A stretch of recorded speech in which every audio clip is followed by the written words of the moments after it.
पहला पत्रस अध्याय 3 उसके 1 से 7 पद को हम लोग उत्तरवादी तरीके से पढ़ेंगे। एक पद मैं पढ़ूंगा, हर दूसरे पद को आप पढ़ेंगे और 7 पद को हम लोग सब साथ मिल करके पढ़ेंगे। इसी प्रकार हे पत्नियों, अपने अपने पति के अधीन रहो, जिससे यदि उनमें से कुछ वचन का पालन न करते हों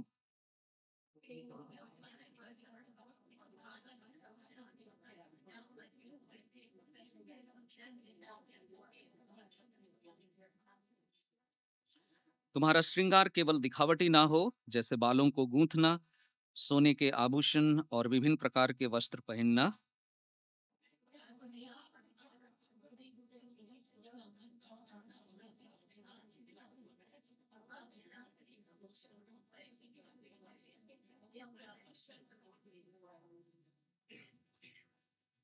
क्योंकि पूर्व काल में पवित्र स्त्रियां भी जो परमेश्वर में आशा रखती थीं, अपने अपने पति के अधीन रहकर अपने को इसी रीति से सजा समझती।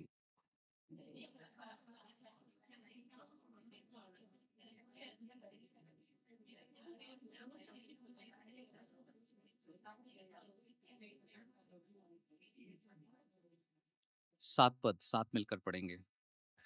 इसी प्रकार हे पतियों, तुम में से प्रत्येक अपनी पत्नी के साथ समझदारी से रहे, उसे निर्बल पात्र जाने, क्योंकि वह स्त्री है। वह जीवन के अनुग्रह में से संगी वारिस जानकर उसका आदर करे, जिससे तुम्हारी प्रार्थना में बाधा ना पहुंचे। ओके, सो आज हम व्यवहारिक मसीही जीवन जो परिवार में रहना चाहिए उसके विषय में देखेंगे। और लगातार हम लोग देख रहे हैं, 1 पद से लेकर के 6 पद तक हम लोगों ने देख लिया है। और खास करके जो शुरुआत के 6 पदों में हमने देखा, वो स्त्रियों के विषय में बात हो रहा है, पत्नियों के विषय में बात हो रहा है। और इसका मतलब केवल ये नहीं है कि जो शादीशुदा हैं, जो पत्नी बन गए हैं, केवल उन्हीं के बारे में बात कर रहा है, लेकिन ये कलीसिया को भी कह रहा है, क्योंकि यीशु मसीह हमारा दूल्हा है और कलीसिया में हर एक जन प्रभु यीशु मसीह की दुल्हन है। उसको कैसे रहना चाहिए, कैसे जीवन में व्यवहार करना चाहिए, इन बातों को यहां पर हमने अब तक देखा है। आज जब हम मुख्य पद जो है 7 पद, उस पर जब हम गौर करते हैं तो ऐसा लगेगा कि केवल पति के बारे में बात हो रही है। लेकिन फिर से मैं आपको याद दिलाना चाहता हूं कि प्रभु यीशु मसीह स्वयं एक पति के रूप में अपने आप को प्रस्तुत करता है और चाहता है कि हमारे घर में जो पति हैं उनका जीवन भी कुछ उसी तरीके से हो, जिससे कि एक पवित्र और प्रभु को महिमा देने वाला परिवार बन सके। सो आज का जो संदेश है वो अब शुरू होता है और उसका विषय है मसीह के समान पति बनो। यदि आपने पोस्टर देखा होगा, वहां पर भी ये बहुत स्पष्ट रीति से लिखा गया है कि मसीह के समान हम जो पति हैं बन सकें। चलिए, इसके लिए कुछ और पदों को भी पढ़ना बहुत जरूरी है। शायद जैसे जैसे समय मिलेगा हम कुछ कुछ एक भाग को बीच में भी पढ़ेंगे, लेकिन आ, हम लोगों ने इफिसियों की पत्री को अध्ययन किया है, अगर आपको याद होगा। शायद बहुत विस्तार से नहीं किया है उस भाग को।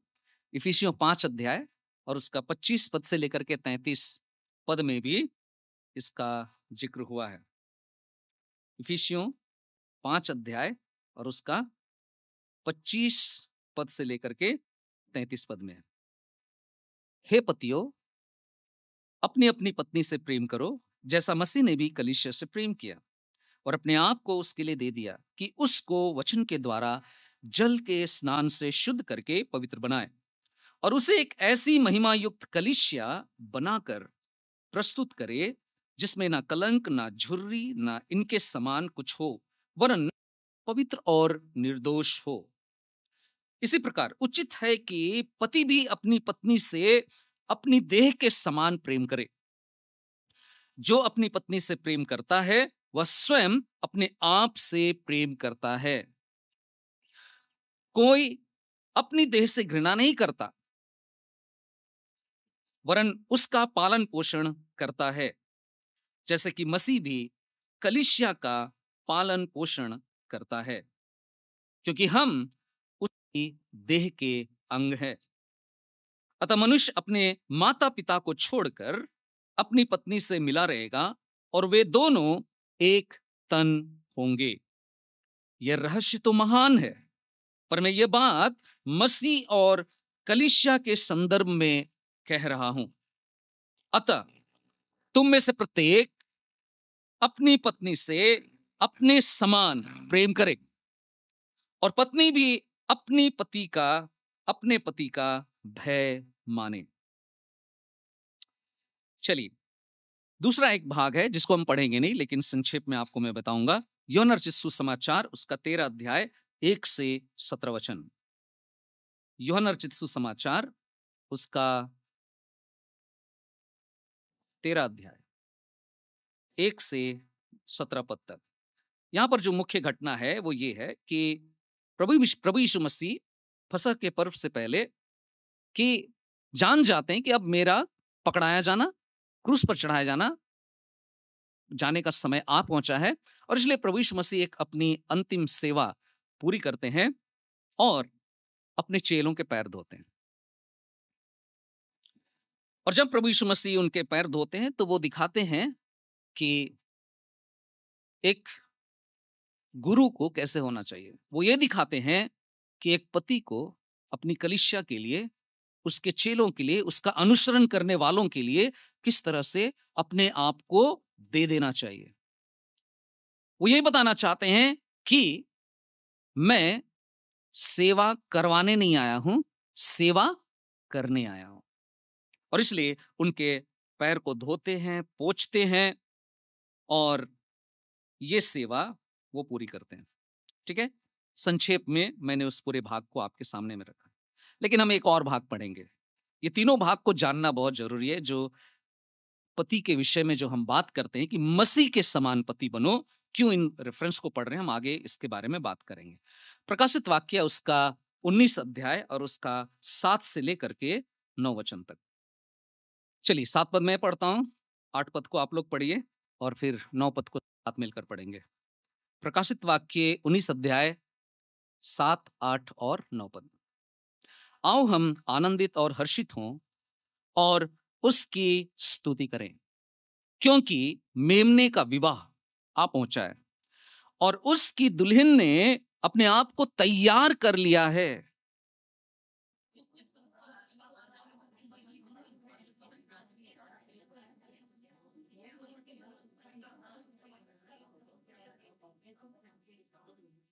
नौ पद साथ मिलकर पढ़ेंगे। फिर उसने मुझसे कहा, लिख, धन्य है वे जो मेमने के विवाह के भोज में आमंत्रित है। उसने मुझसे कहा, ये परमेश्वर के सत्य वचन है। आज संसार कहता है कि पति का अर्थ है घर का मालिक, हुक्म चलाने वाला, आदेश देने वाला, और स्त्री जात को दबाकर रखने वाला। मतलब घर में सब कुछ पर और सबसे ज्यादा पत्नी के ऊपर पूरी तरीके से अधिकार रखने वाला। अगर उठना भी है तो पूछो फिर उठना। अगर बाजार भी जाना है तो पहले पूछ लो फिर जाना। बाजार में जाने के बाद भी क्या खरीदना है, नहीं खरीदना और कितना खरीदना है, एकदम मेरे हिसाब से होना चाहिए, क्योंकि मैं क्या हूं, पति। मेरे प्रियो, लेकिन बाइबल कुछ और बताती है। बाइबल ये बताती है कि पति का सबसे बड़ा आदर्श यीशु मसीह। यद्यपि प्रभु यीशु मसीह का इस संसार में विवाह नहीं हुआ था, फिर भी बाइबल उन्हें दुल्हा कहती है ना? आश्चर्य करने वाली बात। ब्राइड ग्रूम, दुल्हा, और कलीसिया को दुल्हन कहती है, ब्राइड। इफिसियों 5 का 25 से 33 हमने पढ़ा था। प्रकाशित वाक्य 19 का 7 में हम ये पाते हैं। इसलिए यदि कोई पति सीखना चाहता है तो उसे अपनी पत्नी के साथ कैसा व्यवहार करना चाहिए, तो उसे सबसे पहले यीशु के जीवन को देखना चाहिए।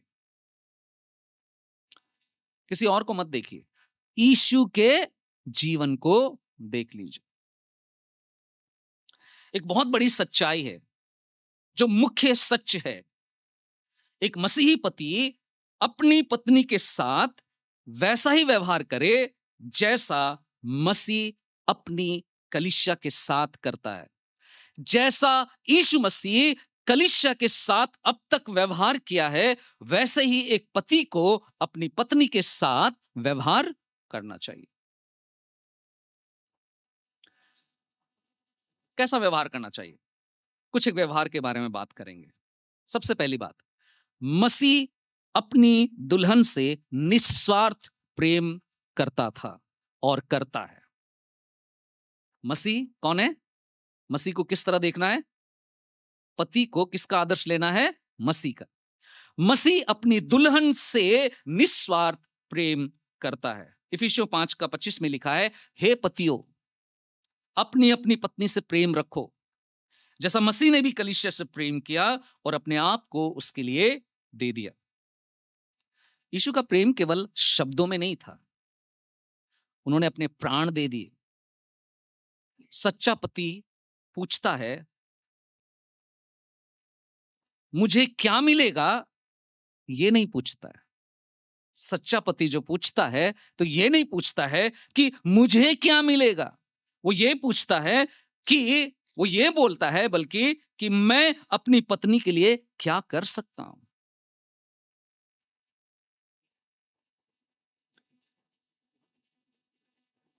यीशु ने क्रूस पर अपने जीवन का बलिदान दिया ताकि उनकी दुल्हन उद्धार पाए, जीवन पाए। इसी प्रकार पति का प्रेम त्यागपूर्ण होना चाहिए, अपने आप को दे देने वाला होना चाहिए, पूर्ण रूप से सौंप देने वाला होना चाहिए। क्यों? पत्नी की मनमर्जी को पूरी करने के लिए नहीं, गलत अर्थ मत निकालिएगा। ताकि पत्नी उद्धार पाए, ताकि पत्नी पवित्रता के लिए बढ़ सके। कभी कभी बहुत सारे पति लोग इसलिए दब जाते हैं, इसलिए चुप हो जाते हैं, क्योंकि नहीं तो पत्नी नाराज हो जाएगी, भले ही वो किसी गलत बात के लिए नाराज हो रहे हो। नहीं, ताकि पत्नी उद्धार पाए, छुटकारा पाए, परमेश्वर के स्वरूप में बढ़ती चली जाए। इसलिए क्या करना है? उसे अपने जीवन को त्यागपूर्ण जीवन देना है। क्या व्यवहारिक लागूकरण हो सकता है? पत्नी की आवश्यकताओं को अपनी सुविधा से पहले रखें।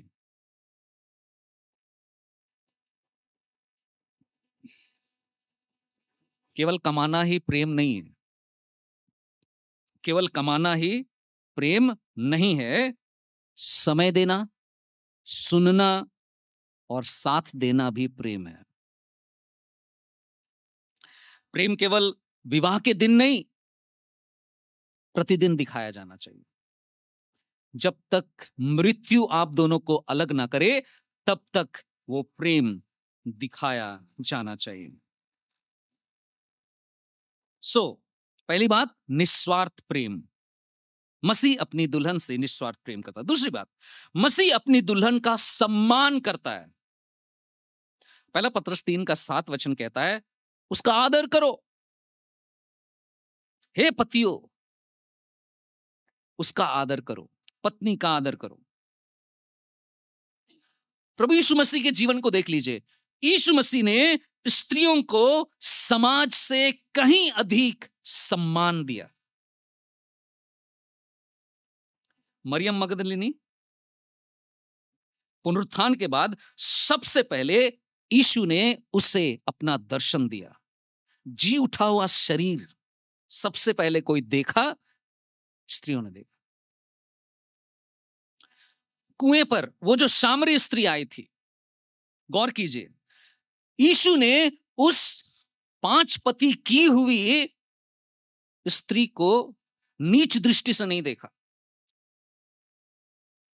कई बार आज हम ऐसे समाज में हैं जहां पर हमारी पत्नी या किसी भी पुरुष की पत्नी व्यभिचार भी ना की हो, किसी के साथ अफेयर भी नहीं हो, लेकिन छोटे मोटे बातों में ही हम उसको ऐसा देखना शुरू कर देते हैं कि तुमसे ज्यादा घिनौनी औरत तो पूरी दुनिया में कोई नहीं है।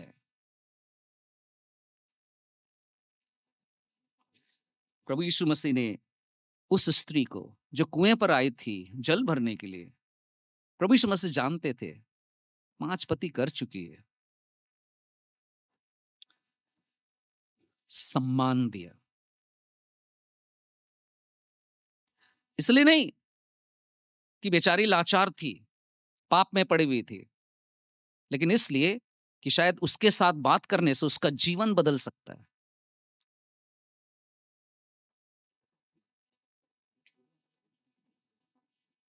यीशु ने उस सामरी स्त्री को तुच्छ नहीं समझा, बल्कि उसके साथ प्रेम पूर्वक बात किया और नया जीवन दिया। क्या मैं एक ऐसा पति हूं? मेरी बातचीत से, मेरे व्यवहार से, मेरी पत्नी जो अयोग्य है, मेरी पत्नी जिसको मैं सोचता हूं कि वो निर्बल है, वो मेरे व्यवहार से, मेरी बातों से, क्या वो नया जीवन की ओर आगे बढ़ पाती है? याद रखिए, बहुत बड़ी सीख है जो प्रभु यीशु मसीह में बताना चाहते हैं। यीशु कभी अपमानित नहीं करते हैं।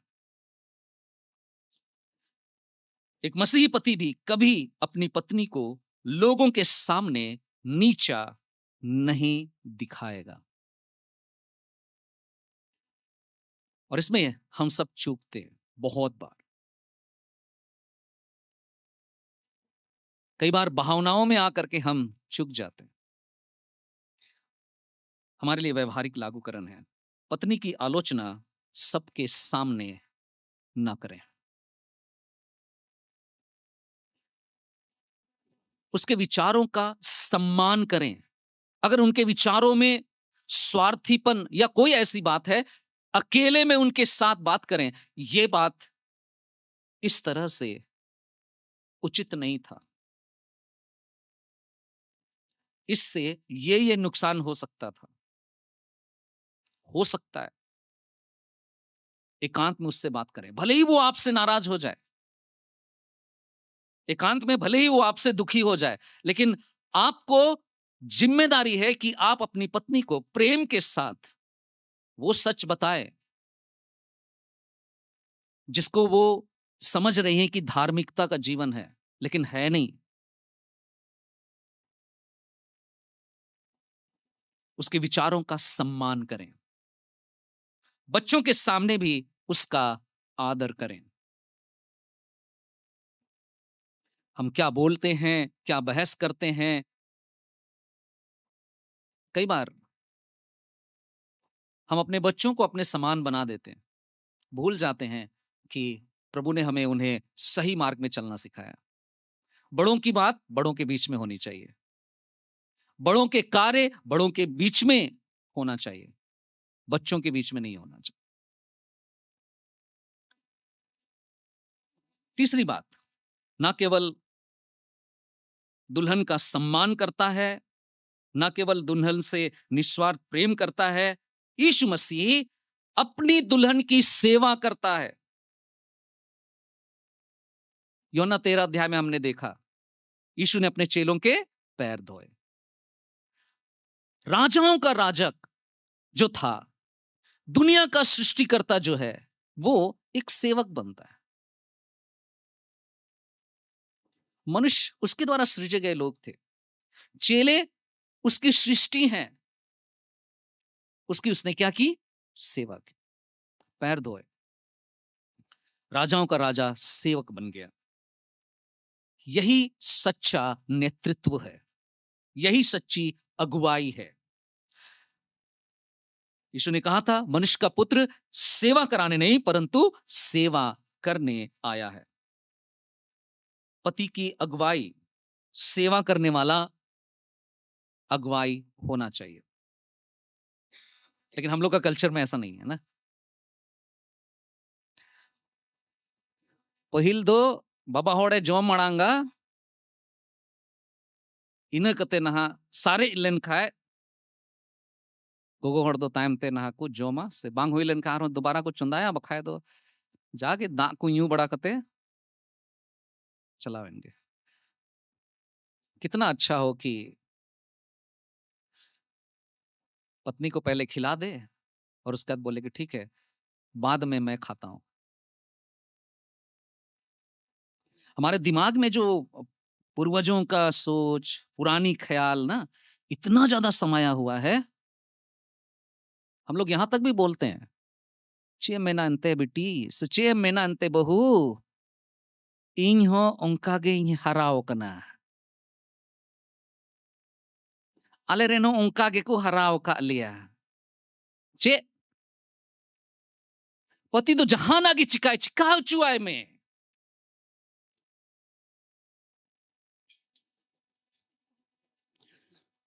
मसीही परिवार नहीं हो, माफ कीजिएगा, मसीही परिवार नहीं हो। मसीही परिवार वो है जहां पर यीशु मसीह अपनी पत्नी के लिए क्रूस पर मर जाता है।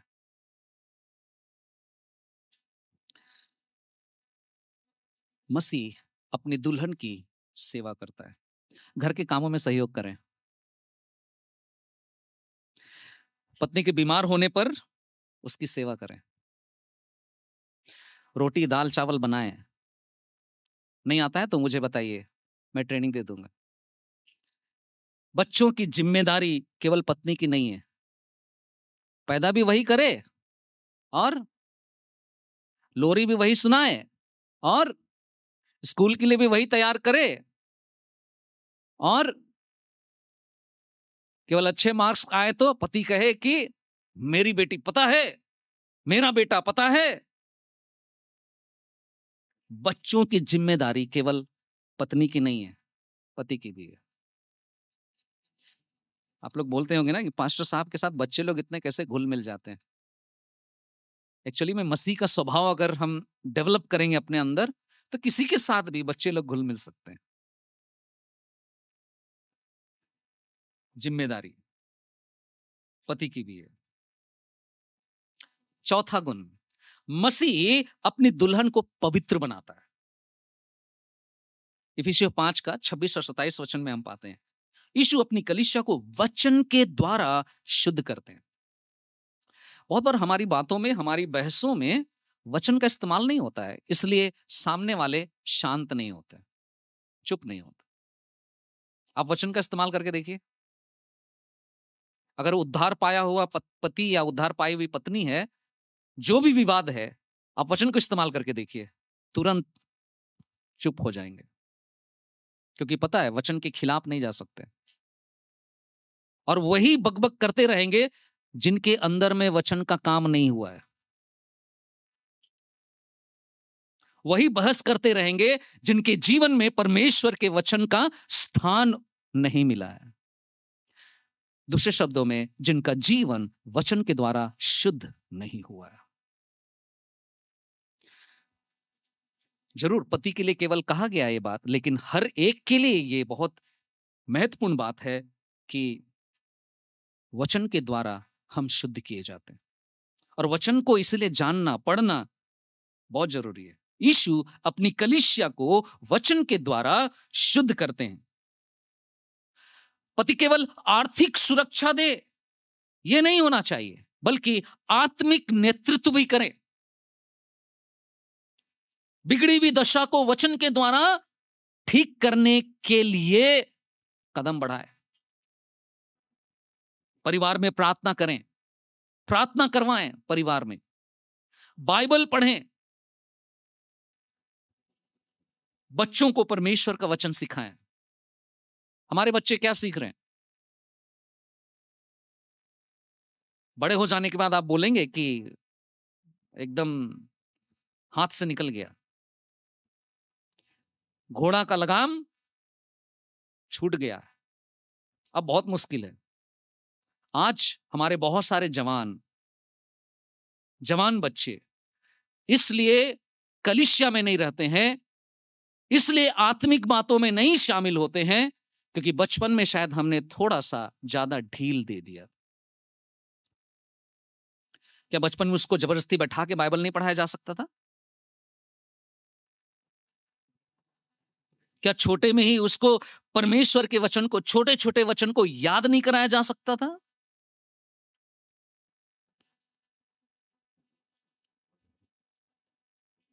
हमारे बच्चे यदि क्लास 7th 8th में है, 9 10th में है, 90% से बढ़कर अगर मार्क्स लाते हैं, वाह हम बोलते हैं। लेकिन ये सब कुछ बेकार हो जाता है जब वो आपकी बात नहीं सुनते।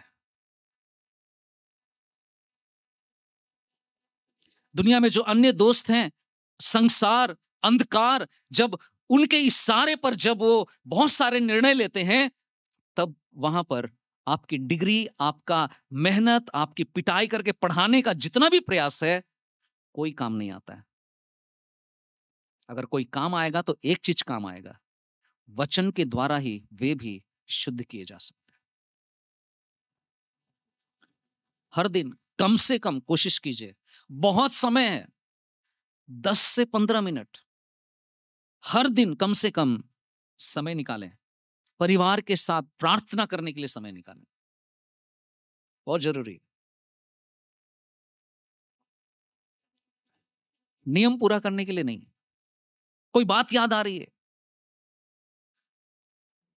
कुछ सुधार करने की आवश्यकता है, बात करें।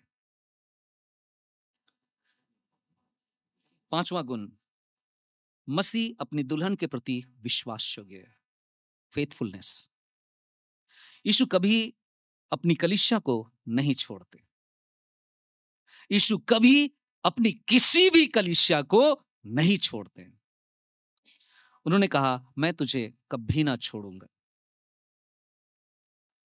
आज संसार में बेवफाई बढ़ रही है पति पत्नी के बीच में, और ठीक उसी प्रकार से कलीसिया में भी मसीह के प्रति ज्यादातर लोग बेवफाई कर रहे हैं।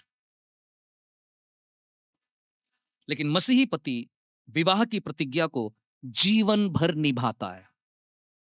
मसीही पति विवाह की प्रतिज्ञा को जो समाज के सामने, लोगों के सामने में वो शपथ लिया है, उसको जीवन भर निभाता है।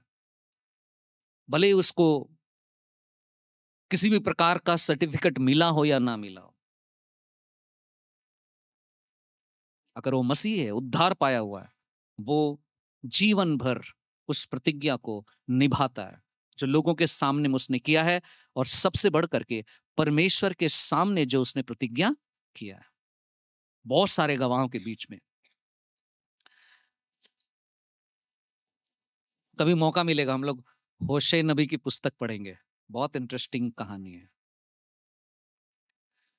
होशे, यद्यपि उसकी पत्नी गोमेर बार बार भटक गई, फिर भी होशे उसे प्रेम किया, और यह परमेश्वर के स्थिर प्रेम का चित्र है जो दिखाया गया है उसमें।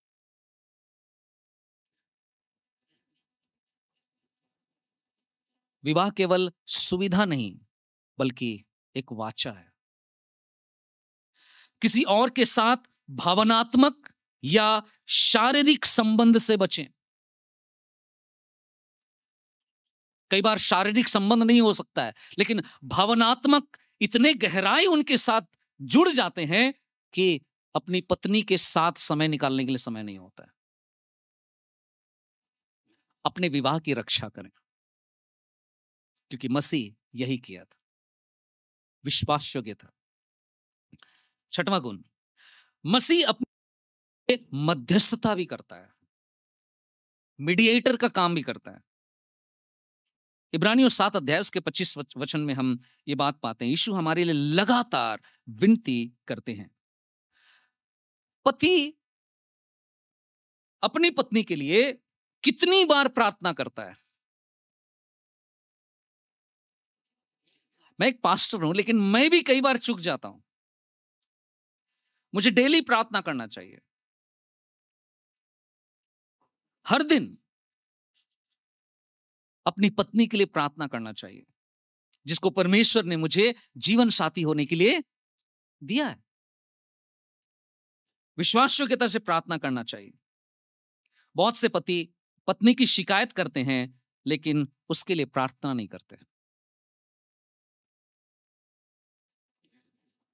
कुछ चीजों को हमें अपने जीवन में लागू करना चाहिए। प्रतिदिन पत्नी के लिए प्रार्थना करें। क्या प्रार्थना करें? उसकी उन्नति के लिए, उसकी आत्मिक उन्नति के लिए, उसके स्वास्थ्य के लिए, उसकी सुरक्षा के लिए, उसकी सेवकाई के लिए, जो वो घर में, कलीसिया में या औरों के बीच में करती है। बच्चों के साथ उसके संबंध के लिए प्रार्थना करें। अगर वो किसी कार्य में लगी हुई है, उसमें वो सफलता पाए, उसके लिए प्रार्थना करें, क्योंकि पत्नी की सफलता के द्वारा आपके परिवार को मजबूती मिलने वाली है। वो आर्थिक रूप से भी हो सकता है, सामाजिक रूप से भी हो सकता है।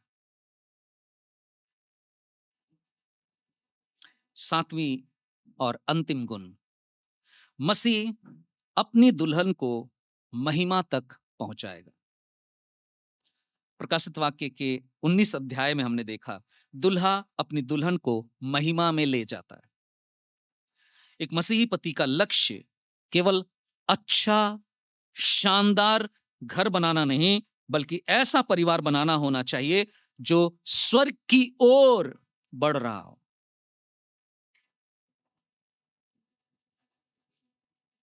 सफल पति वो नहीं जिसके पास बड़ा घर हो, बल्कि वो है जो अपने परिवार को परमेश्वर के निकट प्रतिदिन लाने में मदद करता है। एक बूढ़ा बूढ़ी से, एक वृद्ध दंपति से पूछा गया, अरे आपने इतने अपने शादी के 55 वर्षों को कैसे चलाया, कैसी चली?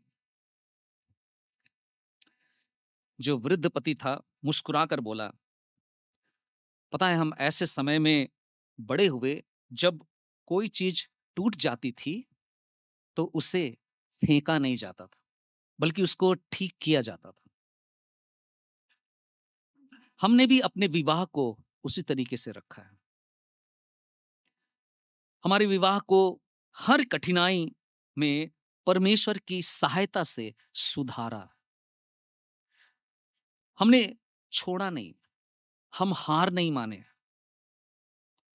हम किसी को बुरा नहीं कहे, हम उसको सुधारे, ठीक किए, जोड़ने का प्रयास किए। मेरे प्रियो, इसी प्रकार ही प्रभु यीशु मसीह भी अपनी कलीसिया को इतने वर्षों से नहीं छोड़ा है। प्रभु यीशु मसीह अपनी कलीसिया को संवारते हैं, कुछ ना कुछ उपाय करते हैं ताकि लोग प्रभु के साथ बने रहें, उनकी आत्मिक उन्नति हो, वे संगति में बने रहें, प्रभु के करीब आ सकें, प्रभु को अपने जीवन में प्राथमिकता दे सकें। प्रभु यीशु मसीह ने जो बलिदान किया वो व्यर्थ ना जाए, इसके लिए यीशु मसीह हर एक कलीसिया को, वो चाहे कितनी भी बिगड़ैल क्यों ना हो, वो चाहे कितनी भी 100% सिद्ध क्यों ना हो, परमेश्वर प्रभु यीशु मसीह उस कलीसिया को छोड़ नहीं दिया है, संभाल रहा है।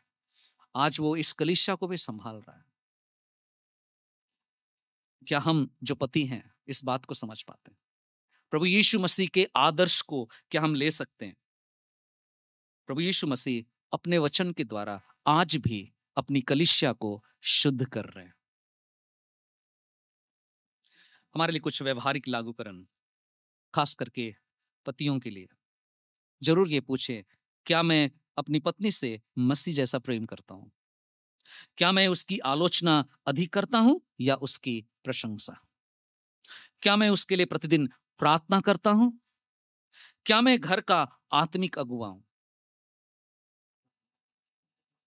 पत्नियां, हम पत्नियों के लिए, क्या मैं अपने पति को उसके इस दायित्व को पूरा करने में सहयोग देती हूं?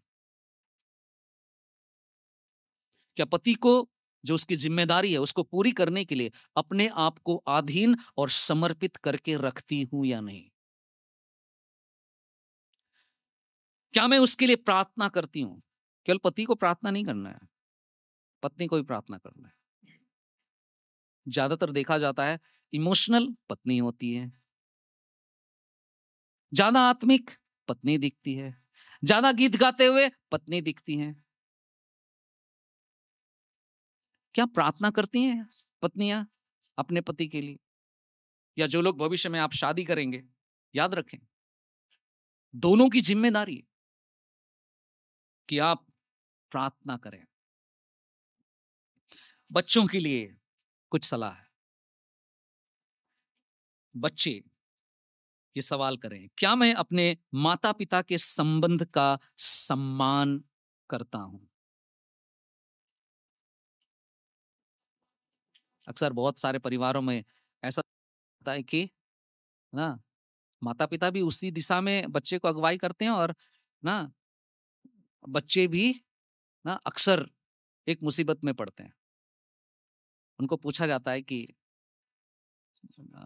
मम्मी तुमको ज्यादा प्यार करती है कि पापा तुमको ज्यादा प्यार करते हैं?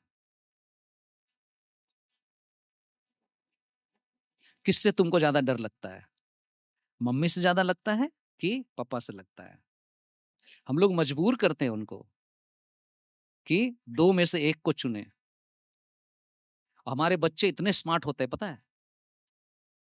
हाँ, उनको किसी ने नहीं सिखाया, किसी स्कूल में नहीं सिखाया गया, इतने स्मार्ट होते हैं। कभी वो ही नहीं बोलते हैं मम्मी ज्यादा प्यार करती है या पापा ज्यादा प्यार करते हैं। आप देखिएगा बच्चे बोलते हैं दोनों। अब बताइए कौन ज्यादा समझदार है? माता पिता, बच्चे? कौन ज्यादा पढ़े लिखे हैं, माता पिता या बच्चे? आइए हम एक ऐसा परिवार बने जहां पर मसीह के स्वभाव को हम बढ़ते हुए देख सकें। बच्चों के लिए एक और लागूकरण की बात है, क्या मैं ऐसा वातावरण बनाता हूं जिससे घर में शांति बनी रहे? बच्चे भी बड़े चालाक होते हैं, है ना? कैसे मम्मी को अपनी बातों में लाना है उनको आता है, पापा से कैसे बातों को मनवाना है उसको आता है। अगर मम्मी ये बात कह देना तो पापा बिल्कुल मना नहीं करेंगे। ये सारी चीजें किसी स्कूल में नहीं सिखाया जाता है।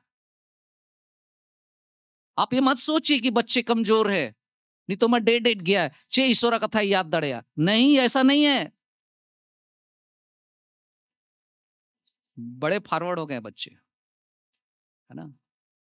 आप मोबाइल रख दीजिए, छोड़ दीजिए, यूट्यूब का रील्स में कैसे पहुंचना है उसको अच्छी तरह से पता है कि नहीं? हाँ, और जब वो उस तरीके से पहुंच जाते हैं तो कितने, हम लोग कितना शाबाशी बोलते हैं ना, वाह, हमारा बच्चा तो सिखाने की जरूरत ही नहीं है। लेकिन उधर भी सिखाइए, झगड़ा ना करें, राजनीति ना करें, उधर भी सिखाने की जरूरत है। अब बच्चों की जिम्मेदारी है माता पिता के बीच में क्या झगड़े उत्पन्न ना करें। आप तो ऐसे हैं, है ना, मम्मी तो ऐसी है, पापा तो ऐसे हैं, पता है, हमें मालूम है कि हम लोगों को दुख नहीं होगा, हम लोगों को तकलीफ नहीं होगा ना, वो कुछ अपनी बात को मनवाने के लिए इस तरह बोलते हैं, हमें पता है। लेकिन अगर वो बच्चे बार बार यही कर रहे हैं तो बड़े होकर के भी यही करेंगे, बड़े होकर के भी वही करेंगे। आज के वचन का सारांश, निष्कर्ष ये निकलता है, यीशु ने एक पति के रूप में ये आदर्श प्रस्तुत किया कि सच्चा पति अधिकार नहीं, प्रेम करता है, शासन नहीं, सेवा करता है, अपमान नहीं, सम्मान देता है, केवल परिवार नहीं चलाता, आत्मिक अगुवाई करता है, केवल अपने लिए नहीं जीता बल्कि त्याग करता है, केवल आज की नहीं अनंत जीवन की भलाई भी चाहता है। जब पति मसीह के समान बनता है, पत्नी सुरक्षित महसूस करती है। जब मसीह कलीसिया को ठीक से सुरक्षित रखता है, कलीसिया अपने आप को सुरक्षित महसूस करती है।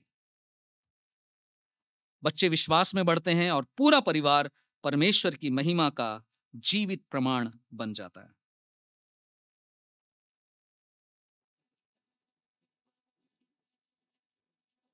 एक बहुत वृद्ध पास्टर ने किसी जवान पति से पूछा,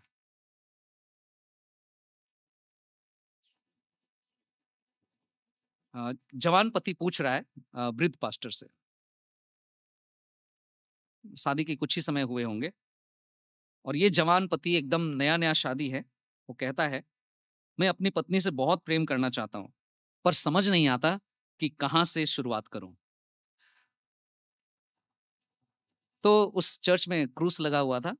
पास्टर उसको क्रूस के पास ले जाता है और बोलता है कि हर सुबह इस क्रूस को देखकर अपने आप से केवल एक प्रश्न पूछना, आज यीशु ने अपनी दुल्हन अर्थात कलीसिया के लिए क्या किया।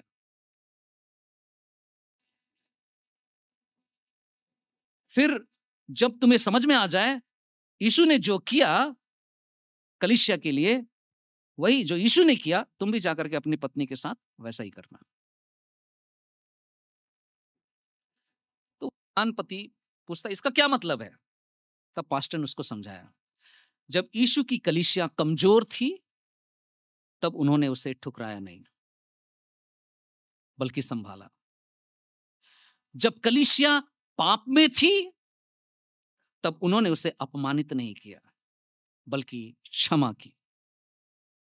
जब कलीसिया खोई हुई थी तब उन्होंने उसे छोड़ नहीं दिया, उसे खोज कर निकाला, मुश्किल अवस्था में से उसको निकाल कर खड़ा किया। जब कलीसिया के उद्धार की कीमत चुकानी थी तब उन्होंने अपना प्राण तक दे दिया। फिर पास्टर ने उसकी आंखों की ओर देखते हुए, उस जवान पति की ओर देखते हुए कहा, जिस दिन तुम्हारी पत्नी तुम्हें देखकर यह महसूस करेगी कि मेरा पति मुझे उसी प्रकार प्रेम करता है जैसे मसीह ने कलीसिया से प्रेम किया, उसी दिन तुम एक सफल पति बन जाओगे। उस जवान पति की आंखों में तुरंत आंसू छलकने लगे, रोने लगा और उसने कहा, आज तक मैं अपनी पत्नी से पूछता था कि वो मेरे लिए क्या कर सकती है। मैं यही सोचता रहता था कि उसने ये नहीं किया, उसने वो नहीं किया, ये नहीं किया। आज तक मैं यही सोचता रहा था कि मेरे लिए वो क्या कर रही है। आज से मैं प्रतिदिन मैं पूछूंगा, मैं उसके लिए क्या कर सकता हूं।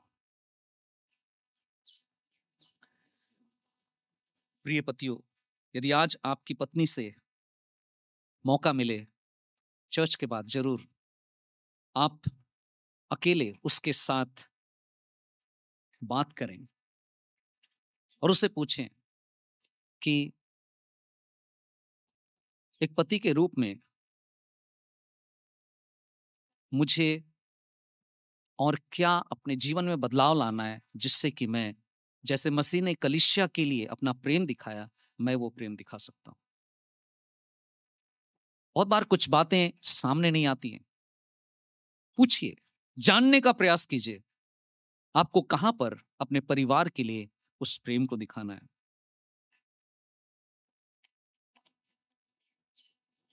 अगर आज आप अकेले में जाकर के पूछेंगे अपनी पत्नी से, चलो बताओ, मैं तुम्हारा पति हूं, तुम्हारे पति के व्यवहार में तुम्हें यीशु का प्रेम दिखाई देता है? अगर ऐसा सवाल करेंगे तो मालूम है पत्नी क्या उत्तर देगी? अगर सचमुच में आप मसीह के समान व्यवहार कर रहे हैं, तो वो कहेगी, हाँ, सचमुच में आप मेरी इज्जत करते हैं। यदि आप मसीह के समान व्यवहार नहीं कर रहे हैं, तो यही कहेगी कि आपको सीखना चाहिए कि कैसे इज्जत करनी है।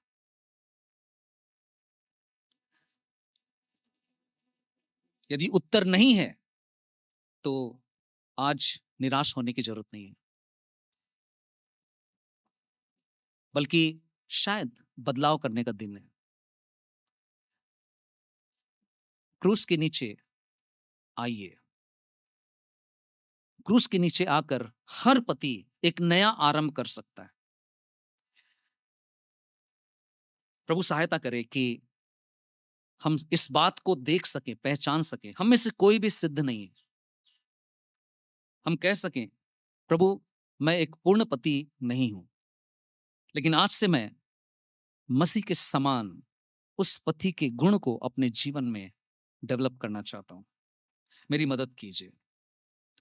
यदि मैंने किसी भी प्रकार से अपनी पत्नी को दुख पहुंचाया है, तो मुझे क्षमा कर दीजिए और सहायता कीजिए कि हम आप जैसा देखना चाहते हैं वैसा परिवार बन सके।